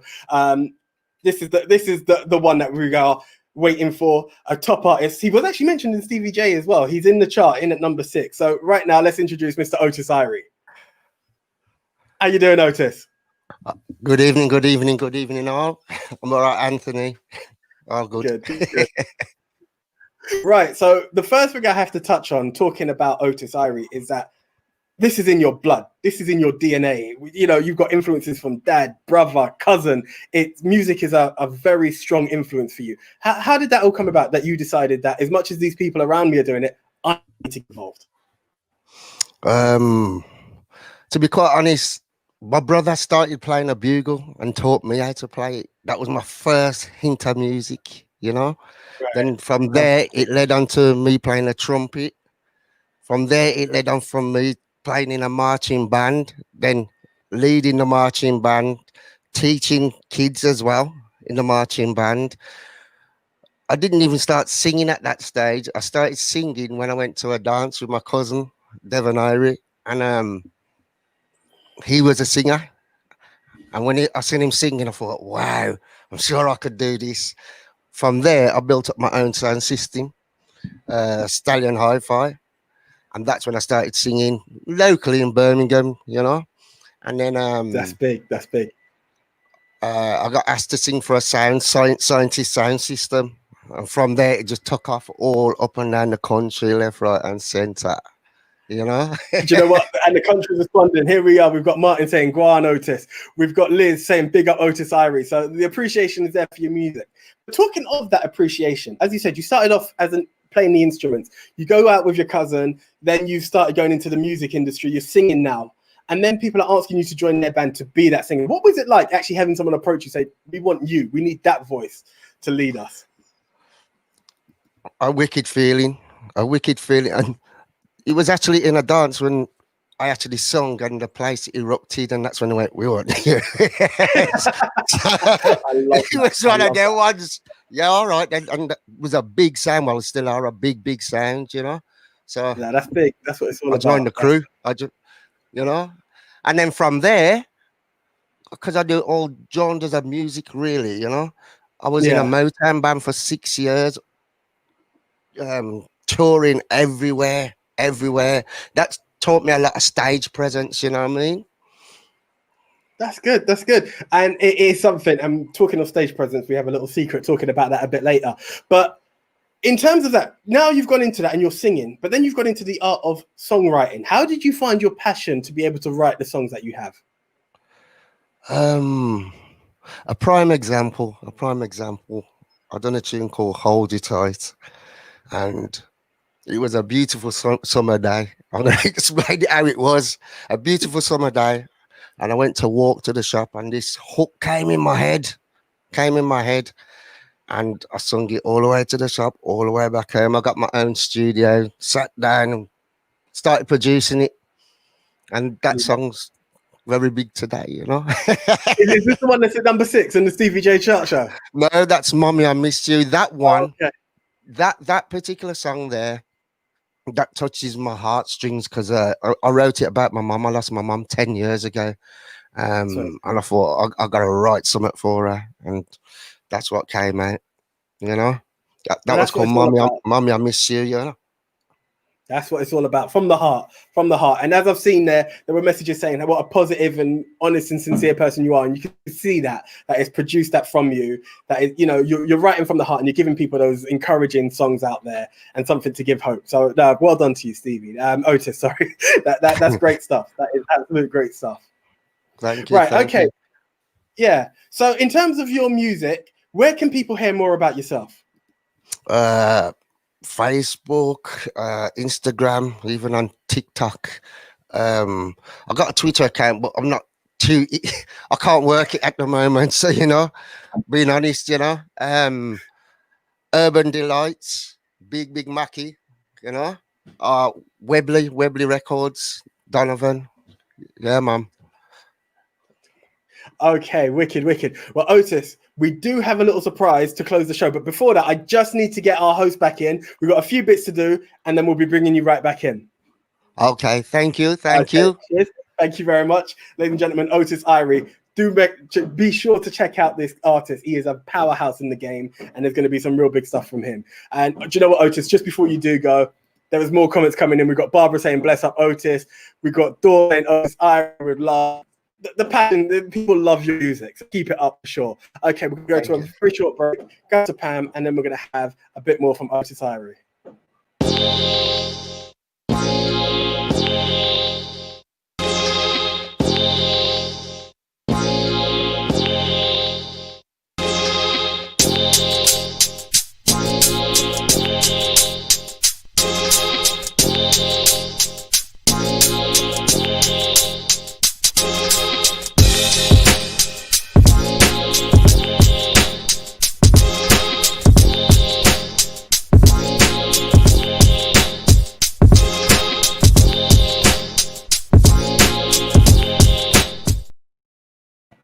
Right, okay. As this can bring the one and only Ma'am Joseph. You had a fantastic sequence there. I mean, I gotta say, I was glued. I try. Keep it persuasive, you know. Oh, amazing. Yeah, it's been a great show. It's been an absolutely great show. You know, honestly, you know, and thank you for lifting our spirits as well, Anthony. Because I do the serious bit. You know, do you know what? On a week like this week, all I can say is thank you to everyone, the guests that have been there, because they've really done it. And to be fair, even on your side, where we see certain things that on a wider scale have put us down, we've seen the people that have raised it. So it's been a real positive show, and I hope everyone's had that takeaway from this. I do, and I think they have. And go by the comments, and everybody trying to react to us lot. Absolutely amazing. Yes, most definitely. And to the artists, I've got your details. We will link on Facebook, and hey, there you go. This is what the Entertainment Corner is about: exposing the raw talent. So we will definitely be there. Zipper Tafari, that is it. So yeah, we're at that point. We got our time is up. Thank you to Dr. Juliana. We have to say thank you to Kyra Maynard. We have to say thank you to Troy Townsend. Oh my gosh, Troy, Indeed. you've got it. You've got your work cut out because Daddy Ernie's on your case, mate. And he's only. Do you know what? It sounds like Ernie's got work cut out because it didn't look like Troy was going to give him an easy time. So you know what? But it's all progression, and I love it. He put the metal on there. He said, right, he's ready. And, you know, we've got our guy from the Voice newspaper as well. We've got, he's going to go on it. He's going to go with them. And it's great in numbers. And that's what Troy was saying. Let's get more support. So, you know what, when we talk about Rodney Hines of the Voice newspaper, sports editor and what have you, he's getting on it as well. This is what we need. So thank you to all of them for contributing to segments that we were dealing with. You had a lot of people contributing to your guests. Oh my gosh. So that was very impressive. So what are we going to do now? Quickly having to, because we're running out of time, like we always do. Indeed. Kevin from Stanford, Dakati Tees, your question, we're not going to go there. But Kevin from Stanford, you've got it. Louise from Islington, yeah, you've got a Tamra book from Rehab to Life Foundation, and she's got that one. We have finished the other books, you guys, so we can't even give you that, but it's all good. We're going to get more authors on and what have you, so it's all good. What are you going to say to me now? Right, okay, so but to play out before that, I think we do have one competition. Do we have a hamper to give away? Let's do this really rather properly, Anthony. Let's not. You're too easy. Okay. All right. Come on. Let's do something. Personally, I would have gone with. Okay, go. I love what you did with my actor filmmaker. Was it Sifway? Sifway and Bata. Let's deal with Sifway. I love it.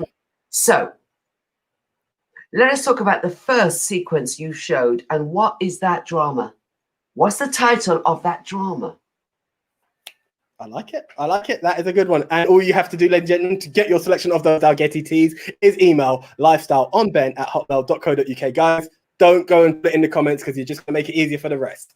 Okay. I know the comments have been on fire today, but do not do that. lifestyleonben@hotmail.co.uk. Tamara's book now. Okay.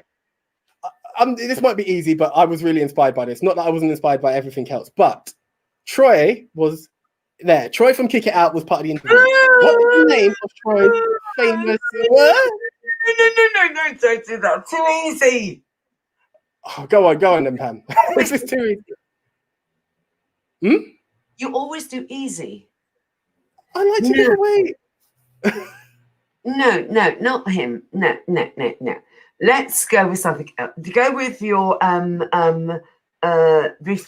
you had my chap from Stevie? Birmingham. They're both from Birmingham. Stevie or Otis? Give me something with him. Do you know what? Okay, here we go. This is a good one, and I will link Stevie and Otis into this question. What position is Otis on the Stevie J Chart Show? There we go. So we covered the entire Entertainment Corner with that one. And for all you have to do, once again, lifestyleonben@hotmail.co.uk, and From Rehab to Life is all yours, if you can answer that question. Indeed. And anyone who missed today's live show on YouTube, catch us on the BEN, BEN, Bright Entertainment Network 458 Sky platform. Yeah, and it is Friday, 10 a.m. till 12 noon, and then we'll repeat it again following Monday from 5 p.m. to 7.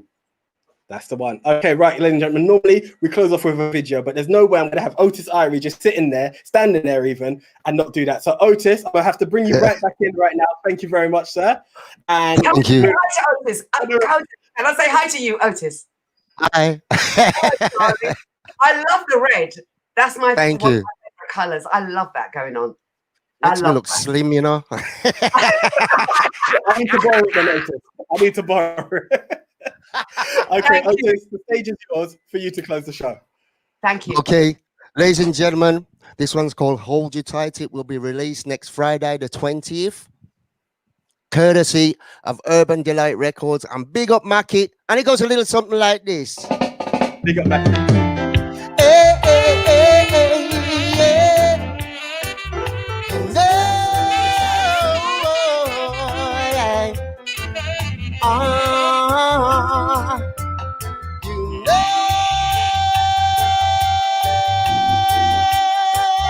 You know, yeah.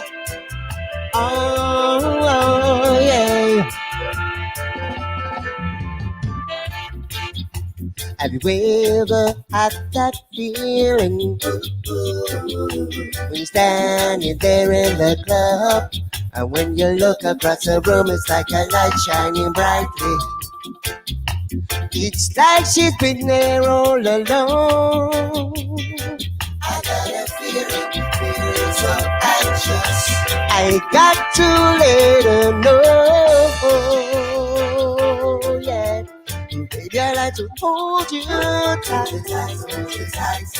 show you how you're the one and only girl in the world for me. Now, baby, I like to hold you tight, show you how you're the one and only girl in the world for me. Now, baby, I like to buy you a drink.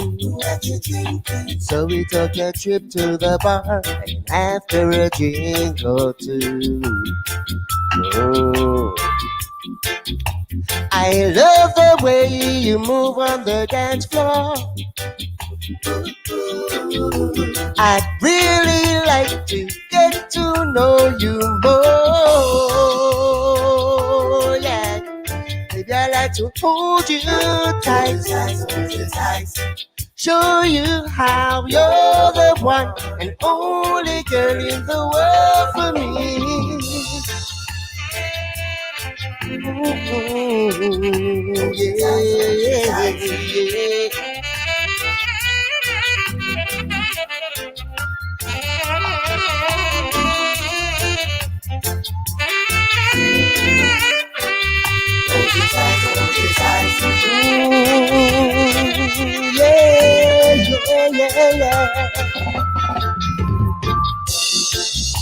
Have you ever had that feeling when standing there in the club, and when you look across the room, it's like a light shining brightly. It's like she's been there all along. I got a feeling so anxious. I got to let her know. Baby, I like to hold you tight, show you how you're the one and only girl in the world for me. Now, baby, I like to hold you tight, show you how you're the one and only girl in the world for me.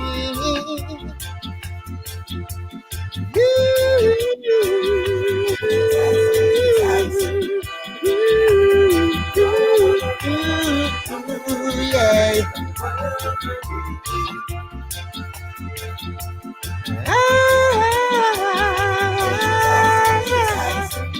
Only girl for me. Yeah. Thank you. Yeah. Big up Otis Irie. Wicked tune. Thank you. Wicked. We're out. Brilliant. Keep it up. Thank you.